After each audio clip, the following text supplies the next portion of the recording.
hello' নমস্কাৰ বন্ধুসকল মোৰ যোৱা ভিডিঅ'টোত মই অষ্টম দৰমহা আয়োগ সন্দৰ্ভত অলপমান ব্যাখ্যা কৰিছিলোঁ আৰু অষ্টম দৰমহা আয়োগত ফিটমেন্ট ফেক্টৰটো কিমানখিনি হ'ব পাৰে সেই সন্দৰ্ভত মই অলপমান কথা কৈছিলোঁ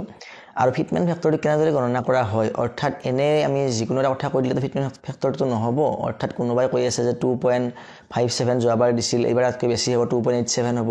কোনোবাই কৈ আছে 2.5 হ'ব কোনোবাই কৈ আছে 3.68 হ'ব এনেকৈতো ক'লে ফিটমেন্ট ফেক্টৰটো নহয় বা চৰকাৰটো নিদিয়ে তাৰ এটা ফৰ্মুলা থাকে আৰু সেই ফৰ্মুলাটো কি মই যোৱা ভিডিঅ'টোত মই আলোচনা কৰিছিলোঁ আপোনালোকে মোৰ চেনেলত গৈ মোৰ লাষ্ট ভিডিঅ'টো চাব পাৰে নাইবা মই এইটো ভিডিঅ'ৰ আই বাটনত মই ভিডিঅ'টো দি দিম বা এণ্ড স্ক্ৰীনত মই দি দিম আপোনালোকে তাৰ পৰা চাব পাৰিব এতিয়া কথাটো হ'ল কি আজি ভিডিঅ'ত মই আলোচনা কৰিম যে ফিটমেন্ট ফেক্টৰটো আচলতে বৰ্তমান যিখিনি দৰমহা আমি পাই আছো সেই দৰমহাৰ কোনটো ফিগাৰৰ ওপৰত মানে ফিটমেন্ট ফেক্টৰটো মাল্টিপ্লাই কৰা হয় অৰ্থাৎ অকল স্কেলৰ ওপৰত ফিটমেন্ট ফেক্টৰটো লাগে নে বেসিক পেৰ ওপৰত লাগে নে যেটো আমাৰ গ্ৰছ স্যালাৰি অৰ্থাৎ মানে এনপিএস বা আমাৰ যিখিনি ট্যাক্স বা জিআইএস কটাৰ আগতে যিখিনি দৰমহা থাকে মুঠ দৰমহা তাৰ ওপৰত ফিটমেন্ট ফেক্টৰটো লাগে এই গোটেইখিনি কথা আলোচনা কৰিম লগতে জানিব লাগিব আমি কি যে আমাৰ পে স্কেল কি বেসিক পে কি খিনি জানিব লাগিব আপোনালোকে নিশ্চয় জানে এইখিনি কথা তথাপিতো মই এবাৰ কৈ দিছো যে পে স্কেলটো হ'ল এইটো যে এজন তৃতীয় বৰ্গৰ চাকৰিয়ালৰ কাৰণে 14000 টকাৰ পৰা আৰম্ভ কৰি 60500 টকালৈকে পে স্কেলটো আছে আৰু গ্ৰেড পেটো বিভিন্ন ধৰণৰ হ'ব পাৰে 6200 6800 7400 8700 9300 এনেদৰে বিভিন্ন ধৰণৰ গ্ৰেড পে ষ্ট্ৰাকচাৰ আছে তৃতীয় বৰ্গৰ চাকৰিয়ালৰ ক্ষেত্ৰত গতিকে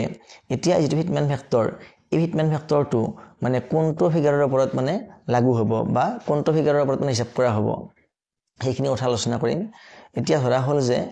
মই এজন তৃতীয় বৰ্গৰ চাকৰিয়াল আৰু মোৰ যেটো মানে জয়নিং স্যালাৰি অৰ্থাৎ ধৰা হ'ল মই আজি জয়েন কৰিছো তেনে হলে মোৰ দৰমহাটো কেনেকৈ আৰম্ভ হ'ব যে 14000 টকা হ'ব মোৰ স্কেল তাৰ ওপৰত মোৰ কি হ'ব 6200 মানে পোষ্ট অনুসৰি যদি মই শিক্ষক হওঁ যদি মোৰ গ্ৰেজুৱেচন আছে তেনে হলে এলপি স্কুলৰ শিক্ষক হলে 7400 টকা পাম মই আৰু হাই স্কুলৰ এমই স্কুলৰ হলে 8700 টকা পাম হাই স্কুলৰ হলে 9300 টকা পাম এনেকৈ মোৰ গ্ৰেড পেটো বেলেগ হৈ থাকিব ধৰি লৈছো যে মই 6200 টকা পালো 6200 টকা পালে মোৰ যেটো স্কেল আছিল এটো হল আপোনাৰ 14000 টকা স্টাৰ্টিং টু আৰু গ্ৰেড পে হল 6200 টকা অৰ্থাৎ যেটো মানে গ্ৰেড পে আৰু মানে স্কেল এই দুটা লগ হৈ কিনে মোৰ কি হ'ব 20200 টকা হ'ব আৰু 20200 টকাটো হ'ব মোৰ বেসিক পে আৰু এই বেসিক পেৰ ওপৰতে কি হ'ব ফিটমেন্ট ফেক্টৰটো মানে মাল্টিপ্লাই কৰা হ'ব অৰ্থাৎ মই যোৱা ভিডিঅ'ত ব্যাখ্যা কৰিছিলো যে ফিটমেন্ট ফেক্টৰটো আমাৰ কি হ'ব পাৰে এবাৰ 1.92 হ'ব পাৰে যদি হে 1.92 ফিটমেন্ট ফেক্টৰ আমাৰ হয় তেনে হলে 20200 into 1.92 এটো আমাৰ মাল্টিপ্লাই কৰা হ'ব কৰিলে যেটো এনসাৰ ওলাব হেতু এনসাৰ মই কৈ দিছো হেতু এনসাৰ হ'ব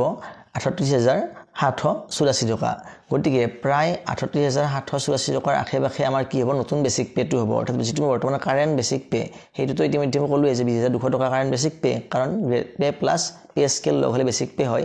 গতিকে নিউ বেসিক পেটো আমাৰ কি হ'ব 38000 আশে-পাশে হ'ব আৰু হেতু বস্তু আমি একেলগে নকৰি সেপাৰেট কৰিব পাৰো অৰ্থাৎ আমাৰ যেটো আমাৰ পে স্কেল 14000 পৰা ষ্টাৰ্ট হৈছিল তেনে 14000 পুৰণ 1.92 কৰিলো আৰু আমি কি কৰিলো যেটো গ্ৰেড পে আমাৰ 6200 টকা পুৰণ 1.92 কৰিলে নতুন গ্ৰেড পেটো পাই যাম অৰ্থাৎ আমাৰ যেটো আমাৰ নতুন মানে স্কেল আমাৰ ষ্টাৰ্ট হ'ব হেতু হ'ব 26880 টকা অৰ্থাৎ 14000 into 1.92 হলে কি হয় 26880 টকা গতিকে ৰাউন্ড ফিগাৰ কৰিলে অলমোস্ট 27000 মান টকা আমাৰ কি হ'ব নতুন মানে স্কেল ষ্টাৰ্টিং হ'ব থাৰ্ড গ্ৰেডৰ কাৰণে আৰু আমাৰ যেটো মানে গ্ৰেড পে আছিল যিবিলাকৰ গ্ৰেড পে 6200 টকা তেওঁলোকৰ কাৰণে কি হ'ব 6200 টকা into 1.92 অৰ্থাৎ অলমোস্ট 12000 টকাৰ আশে-পাশে নতুন গ্ৰেড পেটো হ'ব বুলি আমি আশা কৰিব পাৰো আৰু যিবিলাকৰ 7400 টকা আছে তেওঁলোকৰ অলমোস্ট 14000 ৰ আশে-পাশে নতুন গ্ৰেড পেটো মানে ষ্টাৰ্ট হ'ব বুলি আমি আশা কৰিব পাৰো যদিহে আমাৰ ফিটমেন্ট ফেক্টৰটো মোৰ হিচাপ মতে মিলে অৰ্থাৎ 1.92 হয় তেনে হলে এইখিনি আমি আশা কৰিব পাৰো তেনে ক্ষেত্ৰত আমাৰ যেটো আমাৰ নতুন আমাৰ মানে কি হ'ব বেসিক হ'ব হেতু প্ৰায় 38000 টকাৰ আশে-পাশে হ'ব আৰু তেনে ক্ষেত্ৰত সেই নতুন বেসিক পেৰ ওপৰত আমাৰ কি হ'ব হাউস ৰেন্ট লাগিব হাউস ৰেন্ট বৰ্তমান 7% দি আছে আৰু যদিহে আমি পুনৰ 8 পে কমিশনটো 7% হাউস ৰেন্টত ধৰো তেনে হলে প্ৰায় হাউস ৰেন্ট হৈ যাব প্ৰায় 2800 টকাৰ আশে-পাশে আৰু আমাৰ যে ডিএ টো কি হয় যেতিয়া এখন নতুন পে কমিশন গঠন কৰা হয় তেতিয়া যিখিনি আগৰ ডিএ থাকে অৰ্থাৎ বৰ্তমান আমাৰ কাৰেন্ট ডিএ চলি আছে 53% আৰু আমাৰ জানুৱাৰী মাহৰ এইটো যেটো মাহৰ ডিএ ঘোষণা কৰিব বাকি আছে যদিহে এইটো মাহৰ ডিএ ঘোষণা কৰে 3% জুলাইত ডিএ ঘোষণা কৰে 3% আৰু পুনৰ 2026 চনৰ জানুৱাৰীত ডিএ ঘোষণা কৰে 3% তেনেহলে প্ৰায় 9% ডিএ আহিব বাকি আছে এই 9% ডিএ টো আহিলে আমাৰ কি হ'ব অলমোস্ট আমাৰ 53 + 9 হলে 62% ডিএ হ'ব এই গোটেই 62% দিয়েটো কি হ'ব নতুন পে কমিশনত নতুন পে ষ্ট্ৰাকচাৰত 0 হৈ যাব আৰু আমাৰ 1 পৰা ষ্টাৰ্ট হ'ব এতিয়া নতুন পে ষ্ট্ৰাকচাৰত এই পে কমিশনত যেতিয়া আমাৰ পে স্কেল বাঢ়িব আমাৰ গ্ৰেড পেটো বাঢ়িব তেতিয়া চৰকাৰে বিবেচনা কৰি আমাক কিবা হয়তো এটা আমাক নতুনকৈ এটা দিয়ে ষ্টাৰ্টিংৰ পৰা 1% বা 2% দিব আমাৰ 7 পে কমিশনত কি হৈছিল আমাৰ ষ্টাৰ্টিংৰ দিয়েটো অনলি 1% আছিল যদি আমি 1% দিয়ে আমি আশা কৰো তেনেহলে আমাৰ নতুন যেটো আমাৰ বেসিক পে আছে 38000 টকা ৰাখে প্ৰায় তাৰ 1% হলে কি 380 টকা আমাৰ দিয়ে হ'ব আৰু আমাৰ যেটো মানে মেডিকেল এলাউন্স আছে বৰ্তমান মেডিকেল এলাউন্সটো আমাৰ 600 টকা পাই আছো যদি হে নতুন পে কমিশন আহিলে মেডিকেলটো অলপমান বঢ়াই দিয়ে 1000 টকা মান কৰি দিয়ে তেনেহলে হয়তো 1000 টকা ধৰিব পাৰো আমি তেনে ক্ষেত্ৰত আমাৰ কি হ'ব যেটো গ্ৰছ স্যালাৰি সেই গ্ৰছ স্যালাৰিটো আমাৰ কি হ'ব 42000 টকা ৰাখে থাকিব আৰু তাৰ পৰা আমাৰ কি হ'ব এনপিএছ ডিডাকশন হ'ব প্ৰফেশনাল টেক্স ডিডাকশন হ'ব আৰু গ্ৰুপ ইন্সুৰেন্সৰ পইচাটো ডিডাকশন হ'ব আৰু এইখিনি ডিডাকশন হলে আমাৰ অলমোষ্ট প্ৰায় হাতত আমাৰ 37000 38000 মান টকা আমাৰ হাতত আহি যাব তেনে ক্ষেত্ৰত বৰ্তমান যদি আজি জইন কৰা এজন এমপ্লয় থাকে নতুন এমপ্লয় তেখেতে যদি 14000 টকাত মানে পে স্কেল ষ্টাৰ্ট কৰি 6200 টকা গ্ৰেড পে লাভ কৰে তেওঁৰ বৰ্তমান ইনহেন স্যালাৰি পাই আছে প্ৰায় 29000 টকা ৰাখে অৰ্থাৎ 28000 পৰা 29000 মাজত দৰমহা লাভ কৰি আছে তেনে ক্ষেত্ৰত সেই একজন কৰ্মচাৰীয়ে নতুন পে কমিশন অহাৰ পিছত জইন কৰিলে তেওঁ দৰমহা পাব প্ৰায় 38000 ৰাখে অৰ্থাৎ প্ৰায় তেওঁৰ দৰমহাটো ডিফাৰেন্স আহিব 10000 to 11000 rupees ঠিক তেনেদৰে আমি এই যেটো ফৰ্মুলা মই ইতিমধ্যে উল্লেখ কৰিলো এই ফৰ্মুলা মতে আমি যিকোনো ধৰণৰ আমি পে বেণ্ডৰ ক্ষেত্ৰত বা মানে পে স্কেল আৰু যেটো আমাৰ গ্ৰেড পে থাকিব এই পে স্কেল আৰু গ্ৰেড পে লগ লগা যেটো বেসিক পে থাকিব সেই বেসিক পে